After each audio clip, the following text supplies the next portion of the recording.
Hey folks, this is Rainer here and welcome to my weekly market analysis. It's definitely good to be back and be here with you each and every week and share with you guys what I think about the markets on a weekly basis.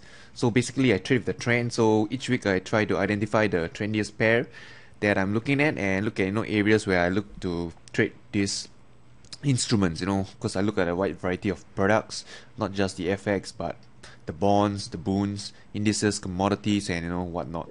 So before I go on to the charts, this week I like to talk a little bit about knowing the cost of doing business, right? The cost of trading, because often people who trade, they do not really know what's the cost of trading. So before I get into the cost of trading, let's look at a game of roulette, whereby the casino is one of the game that casino offers, and you can see that their edge over the players should that be a 2-0, right? Meaning there's a 1 to 38 and there's followed by a 0 and a 00. So if there's a 00, the edge over the players, the house edge, is about 5.26%. So that's their advantage over you. So when you play roulette with them, each hand you play, you're sort of like have a 5.26% disadvantage. So at any one point in time, right, the house could actually lose on a table or a couple of tables. It's a norm actually, because it's not exactly a very huge edge, like whereby it's about 90 or 95%, but just a 5.26% edge. So they could actually lose a hand, two hand, three hands in a row, and it's a norm to them, right? They will not be like sort of worried and think, hey, what's happening? Why did I lose on this hand? Is it something wrong with my tables? Is the players cheating, or is this just simply the cost of doing business? Yeah, that's right, the cost of doing business. So more often than not, the house know what their edge is, and it's actually, to them, it's actually the cost of doing business. Alright, they have to lose pretty regularly in order to win in the grand scheme of things. And again, similarly in trading, alright, the cost of doing business. Each time we have to put on a trade and we hit our stop loss, that's the cost of doing business for us. It's a norm to actually have our stop loss being hit, because it sort of like protect us from further damage and take us out of the market, right? And that's the cost of doing business for traders. So you shouldn't be too worried. I'll say if you do have an edge in the market, you shouldn't be worried when price does come against you and hit your stop loss, because you have to know that that's actually the cost of doing business. So there's no point trying to each time you hit a stop loss, you try to overanalyze that trade, say, what had I done wrong? Could I have done something better? Is the pin bar too small? Was I trading against the trend? Etc.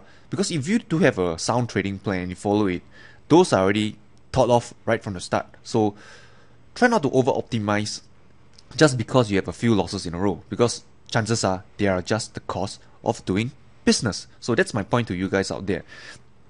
And thus, if you do follow your trading plan religiously, there's no point trying to look at those losses and see where you can actually further optimize, because chances are if you do further optimize, you may actually hurt yourself, or I would say sort of like tarnish or over optimize the system to make it suit the historical data instead of being a robust one trading forward. So that's something that I'd like to highlight, and yep, that's all I have. So without further ado, let's look at the charts now, right? So the first thing we'll look at is actually the euro, because as you know that I'm pretty bearish on the euro, since I think a couple of weeks back. So look at the weekly chart. This is of the euro dollar, and you can see that the next support level that price comes in at would only be at 131. Okay, 131. Let's choose a dark golden rod color, and yep, this is the next level. And should that break, I guess the next level which is on the chart will be about 275. So it's about here. So I'm still a sell bias for this pair, alright, because there's no sign that price is telling me that it seems to stall or it's about to reverse. True, some traders may think, oh, price is oversold. I'm not looking to sell anymore because it's oversold. Look at this sell down, right? It's seller from 139 down to about 131, a move of 800 pips. There will be a technical rebound coming up, so I'm not looking to short. Is that a very common thing you hear these days, analysts saying stuff like this? But the thing is, who are we to know that price cannot go down lower to 1275? Is price even giving you any clues that it's about to rebound? So let's look at some clues and see if there's any slight movements in the market that shows that perhaps it could rebound.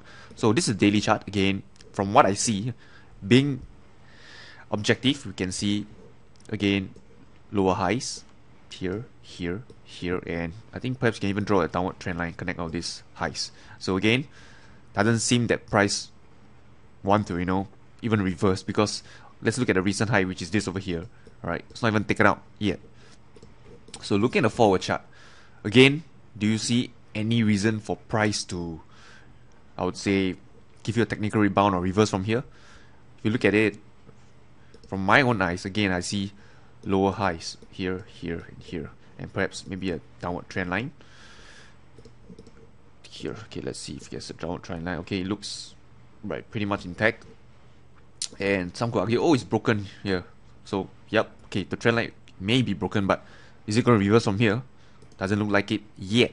So I will only be concerned, alright, perhaps in the short to medium term, should price take out this swing high over here. But at the moment, it still seems to be heading lower. Just took out the lows on Friday, and no reason to be bullish at the moment. So for me, looking to trade the euro dollar, here's how I trade it. This high over here, I'm looking to sell the 132.20, right? So should price retrace back up in the coming week, I'll look to have a sell limit order over here. Stop loss about 280R. I think it's about 50 pips, about 280R.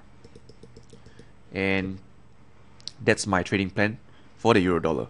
So as you know, I'm actually bearish on the euro. So there's actually, you can match it up with quite a number of currencies. The euro against the dollar, EU. Or another one which is pretty interesting is the euro against the Canadian, because it's so very bearish. So let's look at the euro Canadian.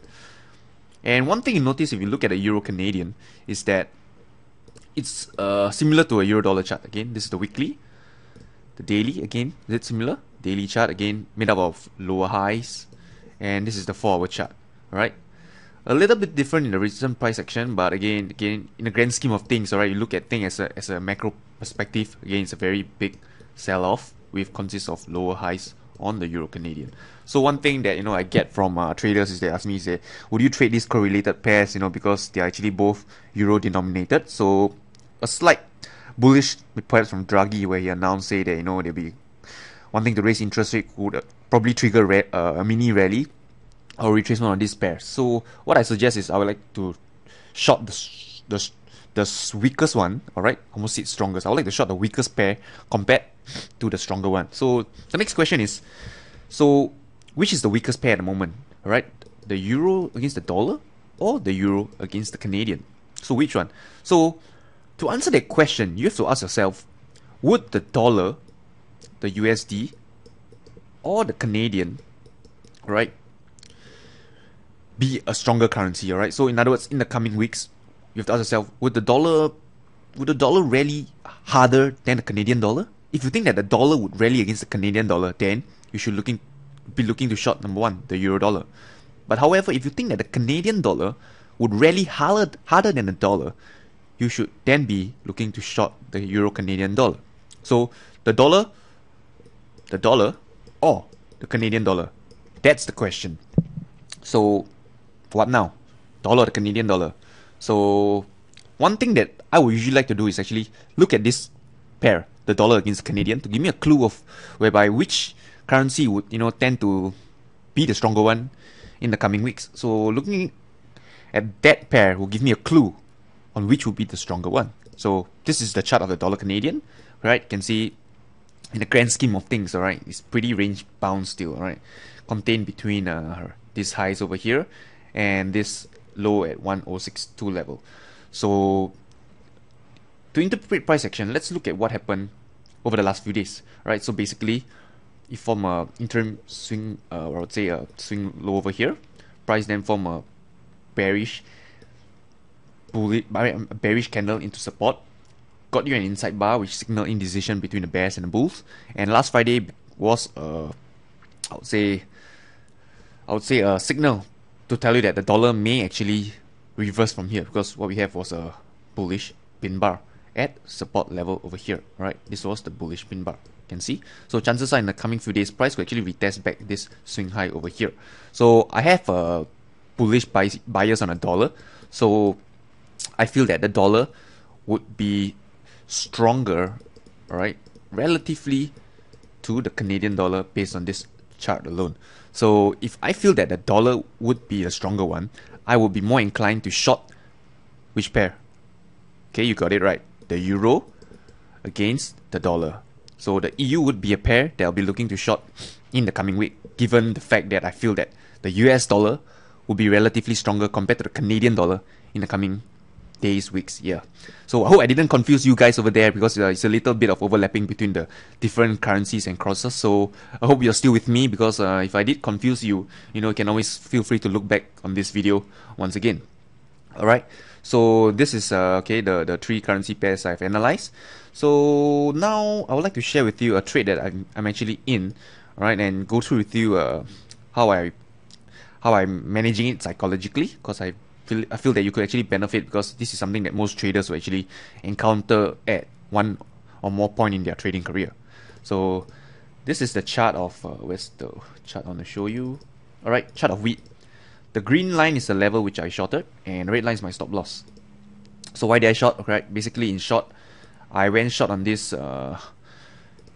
product because the trend is actually downtrend, and I managed to identify a level which could give me a decent risk reward. So the level was actually the green one, because notice that this was a previous support, price break lower, retested once, came down lower, and one retested second time. I had a sell limit down there, got triggered when price hit the green line, and got my stops off at this red line over here.